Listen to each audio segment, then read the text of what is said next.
Si demain nos champs devenaient silencieux, si le blé cessait de lever et si le riz disparaissait des rizières, que resterait-il pour nourrir l'humanité? Tout commence dans l'extrême nord, sur l'archipel du Svalbard, là où la nuit polaire enveloppe les montagnes pendant des mois et où le sol reste gelé presque toute l'année. Au flanc d'une colline blanche, une entrée triangulaire émerge de la neige. Derrière cette façade discrète se cache la réserve mondiale de semences du Svalbard, souvent surnommée l'arche de Noé végétale. À première vue, rien ne laisse imaginer l'importance du lieu. Pas de garde en permanence, pas d'agitation, seulement le silence du vent arctique. Pourtant, un tunnel de 120 mètres s'enfonce dans la roche, menant à 3 vastes chambres creusées à plus de 100 mètres de profondeur. La température y est maintenue à moins 18 degrés Celsius, seuil idéal pour ralentir au maximum le vieillissement des graines.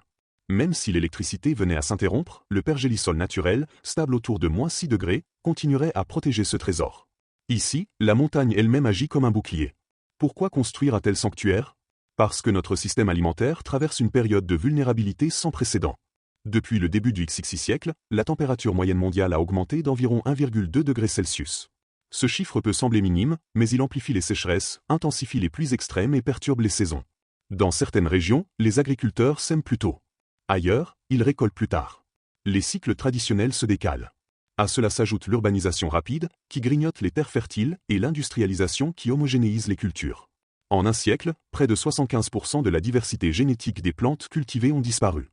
Autrefois, chaque vallée possédait ses propres variétés adaptées au climat local.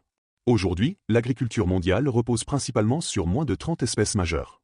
Le blé, le maïs et le riz fournissent à eux seuls plus de la moitié des calories consommées sur la planète. Cette concentration augmente l'efficacité, mais elle réduit la résilience. Lorsqu'une maladie apparaît ou qu'un parasite évolue, les champs uniformes deviennent vulnérables. La réserve du Svalbard a été pensée comme une assurance collective. Elle ne remplace pas les banques de gènes nationales, elle en est la copie de sauvegarde. Les instituts agricoles du monde entier envoient ici des duplicata de leur collection. Chaque échantillon contient entre 300 et 500 graines, soigneusement séchées pour réduire leur teneur en eau à environ 5%. Cette étape est essentielle. Moins une graine contient d'humidité, plus elle peut survivre longtemps au froid. Les graines sont ensuite placées dans des sachets en aluminium à triple couche, scellés hermétiquement pour empêcher l'air et la lumière de pénétrer. Les sachets sont rangés dans des boîtes solides, empilées sur des étagères métalliques. À ce jour, plus d'1 million d'échantillons sont conservés dans ces chambres glacées. Chaque boîte représente des années de sélection agricole, parfois des siècles de savoir paysan transmis de génération en génération. Le projet a officiellement ouvert ses portes en 2008. Dès la première année, des centaines de milliers d'échantillons sont arrivés depuis différents continents. Cette coopération internationale est remarquable. Chaque pays reste propriétaire de ses semences, et seule l'institution déposante peut en demander le retrait. Le site fonctionne presque sans personnel permanent. Les systèmes de sécurité et de surveillance sont automatisés. Dans cette région reculée, la nature constitue déjà une barrière protectrice. Mais au-delà de la technique, il y a une dimension profondément humaine. Chaque graine conservée raconte une histoire. Une variété de blé capable de pousser dans des sols pauvres. Un riz tolérant à l'eau salée. Une pomme de terre résistante au froid. Ces caractéristiques ne sont pas le fruit du hasard, elles résultent de milliers d'années d'observation, d'essais, d'adaptation. L'agriculture a commencé il y a environ 13 000 ans. Depuis, les communautés ont sélectionné les plantes les plus robustes, les plus savoureuses, les plus adaptées à leurs environnements. Aujourd'hui, le rythme des changements climatiques dépasse parfois la capacité d'adaptation naturelle des cultures. Les vagues de chaleur peuvent réduire les rendements de blé de plusieurs pourcents par degré supplémentaire. Les inondations prolongées asphyxient les racines. Les hivers imprévisibles perturbent la floraison. Face à ces incertitudes, conserver un large éventail génétique devient stratégique. Une variété oubliée aujourd'hui pourrait contenir le gène qui permettra demain de résister à une nouvelle maladie. La conception même du site illustre cette logique de simplicité et de robustesse. Plutôt que de multiplier les structures complexes, les ingénieurs ont choisi d'exploiter la stabilité thermique naturelle de la montagne. En refroidissant la roche autour des chambres, ils ont créé un environnement extrêmement stable. Les portes sont épaisses, conçues pour limiter les échanges d'air. L'objectif n'est pas seulement de protéger contre les menaces humaines, mais surtout de garantir une conservation à très long terme. Dans ces couloirs silencieux, le temps semble suspendu. Les graines n'ont pas vocation à être utilisées immédiatement. Elles sont là en cas d'urgence, guerre, catastrophe naturelle, effondrement d'une banque de gènes locale. La réserve agit comme une bibliothèque mondiale du vivant. Chaque échantillon est catalogué, enregistré, intégré dans une base de données internationale. Rien n'est laissé au hasard. Ce qui frappe lorsqu'on imagine ces salles glacées, c'est l'idée d'anticipation. L'humanité reconnaît qu'elle peut perdre et choisit de prévoir. C'est une forme de prudence scientifique. Nous savons que les crises peuvent surgir soudainement. Nous savons aussi que la sécurité alimentaire dépend d'une diversité invisible inscrite dans l'ADN des plantes. Préserver cette diversité, c'est préserver des options. Dans un monde où la technologie agricole progresse à grande vitesse, où les rendements augmentent grâce aux machines et aux données, la réserve du Svalbard rappelle que l'innovation s'appuie toujours sur une base génétique solide. Sans diversité, il n'y a pas d'amélioration possible. Sans mémoire biologique, il n'y a pas d'avenir agricole. Sous la glace arctique, loin des marchés et des champs, ces graines attendent. Elles ne demandent ni lumière ni reconnaissance. Elles représentent simplement une promesse silencieuse, celle de pouvoir recommencer, de pouvoir adapter, de pouvoir nourrir encore. En 2015, un événement a prouvé que ce sanctuaire glacé n'était pas qu'un symbole, mais une véritable assurance pour l'humanité. La guerre civile en Syrie avait gravement endommagé une importante banque de semences régionales. Des années de recherche et de collecte risquaient de disparaître. Pourtant, une partie essentielle de cette collection avait été dupliquée et envoyée bien plus au nord, dans la réserve mondiale de semences du Svalbard. Pour la première fois, des échantillons ont été officiellement retirés, replantés, multipliés, puis redistribués. Ce moment a marqué l'entrée du site dans sa mission active, restaurer ce que le monde croyait perdu. Cette opération illustre la logique du système. La réserve n'est pas un musée figé, mais un maillon d'un réseau mondial d'environ 160 banques de gènes. Ces institutions conservent localement des variétés adaptées à leur région, blés andins, riz d'Asie du Sud-Est, légumineuses africaines, tubercules sud-américains. Le Svalbard agit comme une copie de sécurité, comparable à un coffre-fort bancaire mondial. Chaque dépôt reste la propriété du pays ou de l'institut qui l'a envoyé. Aucun échange ne se fait sans autorisation. Cette neutralité renforce la confiance internationale. À l'intérieur des chambres froides, la diversité est vertigineuse. On y trouve des dizaines de milliers de variétés de blé, des milliers de pommes de terre, des collections impressionnantes de riz et de maïs. Certaines estimations évoquent plus de 125 000 variétés de blé, plus de 35 000 de maïs, et des centaines de milliers d'échantillons de riz. Chaque variété porte une combinaison génétique unique.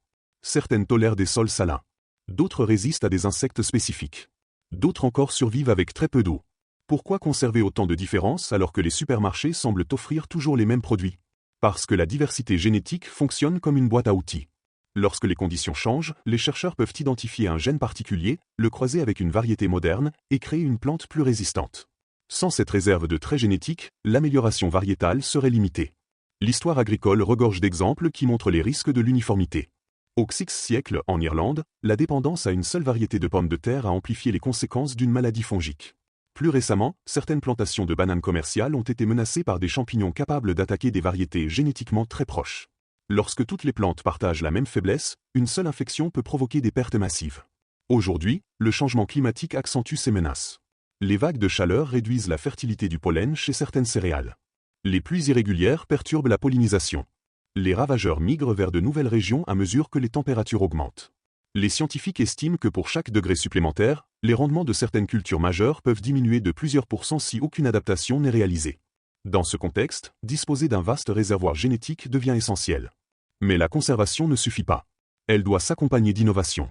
Dans plusieurs régions du monde, l'agriculture entre dans une nouvelle ère technologique. En Chine, par exemple, premier producteur mondial de riz, la modernisation des rizières transforme profondément les méthodes traditionnelles. Des transplanteuses automotrices à 8 rangs peuvent planter environ 1,5 hectare par heure. Équipées de systèmes de navigation par satellite et de capteurs d'équilibrage, elles alignent les jeunes plants avec une précision de quelques centimètres. Là où des dizaines de travailleurs devaient autrefois se pencher pendant des heures, une machine accomplit le travail en une fraction du temps. Dans les vergers du nord du pays, des robots équipés de caméras tridimensionnelles identifient les pommes mûres, même dissimulées derrière le feuillage. Le bras mécanique s'approche, ajuste sa pression grâce à des capteurs, effectue une rotation douce pour détacher le fruit, puis le dépose délicatement. Chaque unité peut récolter plusieurs milliers de pommes par heure avec un taux de précision proche de 98%. Les données collectées sur la taille et la maturité sont envoyées en temps réel à des centres de contrôle, optimisant les rendements. Dans les champs de tomates de l'Est, d'immenses récolteuses de plus de 10 mètres de long avancent lentement sur des sols parfois irréguliers. Des capteurs optiques trient les fruits selon leur couleur et leur qualité. Les tomates conformes sont transférées vers des camions, tandis que les autres retournent au sol pour enrichir la terre. Certaines machines peuvent traiter 50 à 60 tonnes par heure. Cette efficacité réduit les pertes et améliore la stabilité de l'approvisionnement. Ces avancées démontrent la puissance de la technologie agricole moderne. Pourtant, elles reposent toujours sur la qualité des semences. Une machine peut planter plus vite, récolter plus précisément, analyser plus de données. Mais si la variété cultivée ne résiste pas à la chaleur ou à une nouvelle maladie, la productivité s'effondre.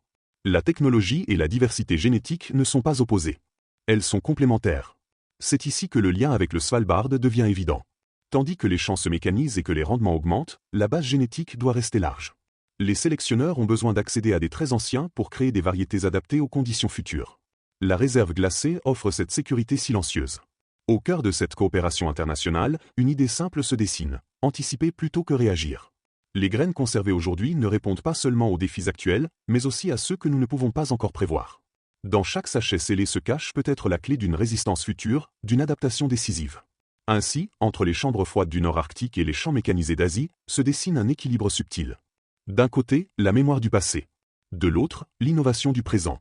Ensemble, ils façonnent les fondations de l'alimentation mondiale. Au-delà des chiffres et des machines, ce qui frappe réellement, c'est l'idée que chaque continent participe à cette mémoire collective. Des vallées andines aux plaines africaines, des deltas asiatiques aux campagnes européennes, des milliers de chercheurs, d'agriculteurs et de techniciens préparent, sèchent, emballent et expédient des semences vers le nord.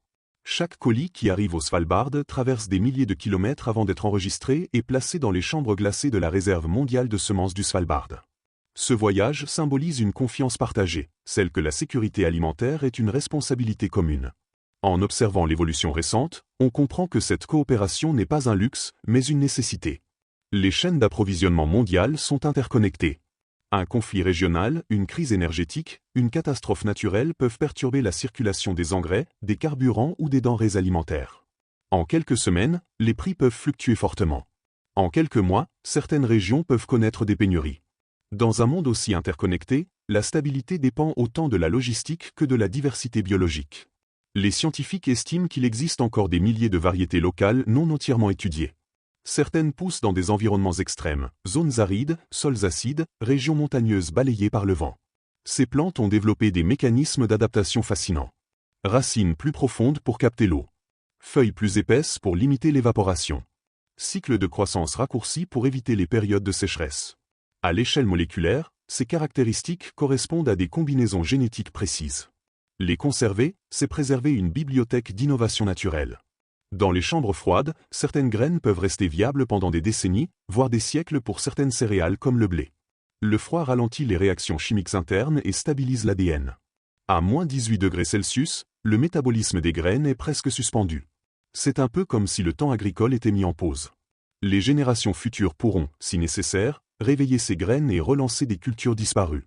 Mais la conservation pose aussi une question éthique et collective. Combien de diversité choisissons-nous de protéger ? Les ressources financières et techniques ne sont pas illimitées. Chaque mission de collecte, chaque programme de conservation demande du temps et de l'engagement. Les gouvernements, les organisations internationales et les fondations doivent collaborer pour maintenir ces efforts sur le long terme. La préservation des semences n'est pas spectaculaire. Elle ne produit pas de résultats immédiats visibles. Pourtant, elle constitue l'une des bases les plus solides de la sécurité alimentaire mondiale.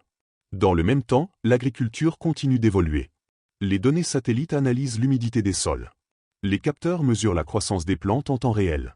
Les algorithmes prédisent les rendements. Cette agriculture de précision optimise l'utilisation de l'eau et des engrais. Elle réduit les pertes et améliore l'efficacité. Mais elle dépend toujours de la qualité génétique des plantes cultivées. Sans diversité, même la technologie la plus avancée atteint ses limites. On peut imaginer un futur où les sélectionneurs combinent des gènes conservés depuis des décennies au Svalbard avec des outils d'édition génétique modernes. L'objectif ne serait pas de remplacer la nature, mais de comprendre et d'utiliser intelligemment les mécanismes qu'elle a développés au fil des millénaires. Les variétés anciennes deviennent alors des partenaires silencieux de l'innovation. Ce qui rend la réserve du Svalbard si particulière, c'est aussi son caractère discret. Il ne s'agit pas d'un centre touristique animé, ni d'un laboratoire futuriste rempli d'écrans lumineux. C'est un lieu sobre, presque austère. Le silence y domine. Cette sobriété renforce son message. La prévoyance n'a pas besoin d'être spectaculaire pour être essentielle. En fin de compte, la sécurité alimentaire repose sur un équilibre délicat entre mémoire et adaptation. La mémoire se trouve dans ces graines soigneusement scellées, héritières de milliers d'années d'expérimentation humaine. L'adaptation se manifeste dans les champs modernes, les machines intelligentes et les laboratoires de recherche. L'un ne peut fonctionner durablement sans l'autre. Lorsque l'on pense à l'avenir, il est facile d'imaginer des villes intelligentes et des fermes automatisées. Mais il est tout aussi important d'imaginer ces étagères silencieuses sous la glace arctique, remplies de minuscules promesses. Chaque graine incarne la possibilité de nourrir, de soigner, de stabiliser. Elle représente une option face à l'incertitude. Alors que la population mondiale continue de croître et que le climat évolue, la question centrale demeure. Saurons-nous maintenir cet engagement collectif pour protéger la diversité végétale ? La réserve du Svalbard nous rappelle que la préparation est un acte d'espoir. Préserver des semences, c'est croire que l'avenir mérite d'être cultivé. Et vous, en sachant qu'au cœur de la glace repose une bibliothèque vivante capable de soutenir l'humanité en cas de crise, Pensez-vous que nous accordons aujourd'hui suffisamment d'attention à la diversité qui nourrit nos assiettes et façonne notre futur?